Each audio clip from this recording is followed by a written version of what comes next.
soalan daripada admin Kelab Inspirasi Mahathir buat Ustaz, kenapa Ustaz memilih menyokong Tun Dr. Mahathir Mohamad berbanding kepada Tan Sri Mahyudin Yassin, sedangkan masa hadapan Ustaz dalam politik masih panjang? Pencerahan Ustaz. Pertama, saya ingat di peringkat awal tu saya dah banyak kali memberikan penjelasan. Sahabat-sahabat yang bertanya, yang hari ini berada di kamp Tan Sri Mahyudin pun duk bertanya, minta saya pergi, dan ada yang kata, Ustaz pentingkan agama dan bangsa berbanding dengan politik. Saya ulang buat untuk sekesian kalinya. Yang pertama adalah kita masuk ke dalam politik di atas sebuah kesedaran untuk merubah anak muda, untuk merubah landscape politik yang selalu kita katakan kotor, kan. Orang biasa akan dengar orang apa yang bukan partisan. Partisan ni paling ramai, voters paling ramai lah bukan partisan. Yang berparti ni mungkinlah dalam 4 juta kot. Mungkin lebih kurang daripada tu. Yang 10 juta, 15 juta pengundi tu tak ada berparti. Dia kata malaslah, politik ni kotor, orang ni apa semua. Macam saya katakan tadi, politik tu bukan digerakkan diri sendiri. Dia politik, dia buat semua benda. Dia parti politik, parti bersatu tu dia buat sendiri. Tak.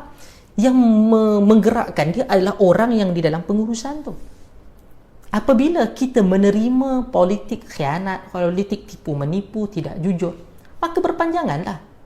Lepas tu kita pula bising bila kita kata, ada yang sebut kat saya, ini seni politik Ustaz. Biasalah Ustaz, ni seni politik.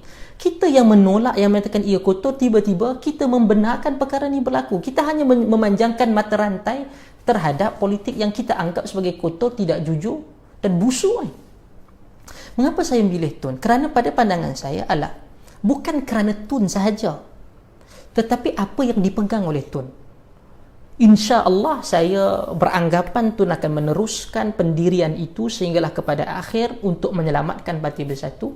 Katakan hypothetically tidak berlaku begitu, InsyaAllah saya juga tidak akan menyokong Tun Dr. Mahathir apabila ia berubah. Kenapa kita sokong Tun? Bukan saja kerana dia adalah idola pada saya, tetapi adalah kerana dia berpegang pada satu sudut yang saya setujui, iaitu tidak boleh khianat, iaitu tidak boleh untuk menipu rakan seperjuangan, rakan perkongsian. Kalau nak berpisah, pisah secara terhormat. Tidak mahu meneruskan perkongsian ini, kami mohon undur diri. Okey, saya boleh terima. Tetapi apabila ianya dilakukan secara tidak jujur, tidak terhormat, saya tak boleh terima. Saya tak boleh terima. Apatah lagi adanya bukti-bukti nyata hidup. Contohnya adalah daripada mereka yang hadir menyatakan bahawa ditekan, kena sekarang, ada orang yang ada kes di mahkamah, terpaksa untuk lepaskan diri, maka perlu untuk keluar daripada Pakatan Harapan, macam-macam lagi. Maka di atas kesedaran itulah saya fikir pilihan terbaik saya adalah bersama dengan Tun Dr. Mahathir Mohamad. Dan saya ni boleh katakan muda lah.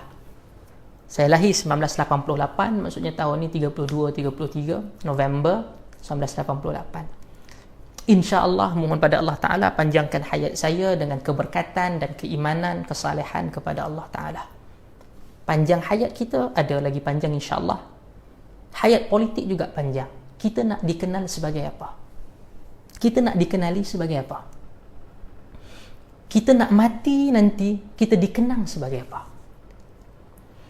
Dan kita ni boleh tipu orang lain. Kita tak syekh perjuangan syekh, ini syekh apa untuk Melayu, untuk Islam. Kita boleh cakap dengan orang lain.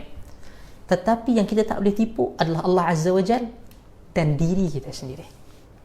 Bayangkan kita bangun pada waktu pagi nak salat subuh, kita gosok gigi, kita tengok di cermin, kita tahu orang yang kita sedang lihat di cermin itu berbohong pada diri dia sendiri.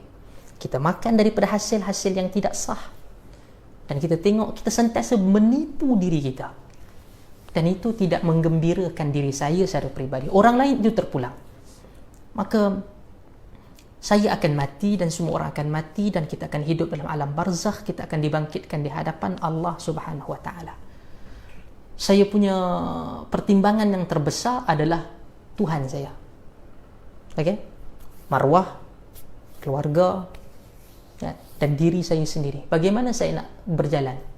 Ia akan rugi. Yalah, bila duduk sini boleh cakap tentang agama, insya-Allah dapat tempat yang agak signifikan. Tapi akhirnya apa? Kita hanya akan menjadi orang yang menipu diri sendiri, yang kita tidak akan enjoy our life, berada di belakang tabir orang-orang yang tidak jujur. Benda yang paling kita pantang dalam hidup kita pun orang tipu dan kita jujur, yang tidak jujur dengan diri kita.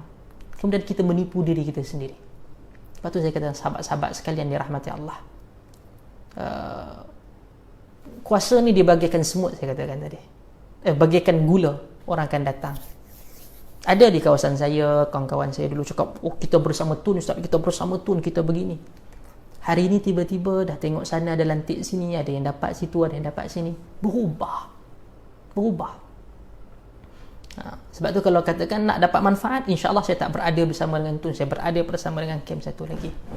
Puji dan puja, bacalah ayat Quran itu, bacalah hadis ini untuk menyokong. Apa yang tak ada? Kan? Kalau kita kata Imam Mutaghallib, ada nas dia, ada urusan dia, apa semua kan? Boleh. Tapi kita akan menjadi orang yang hanya menggunakan dan memanipulasi agama Allah Subhanahu wa taala. Itu jawapan saya kepada admin Klub Inspirasi Kumahaldeh yang diletakkan oleh Abang Fazli, dan kerana terima kasih kerana banyak memberikan liputan secara langsung dan tidak langsung. Siapakah guru ataupun mentor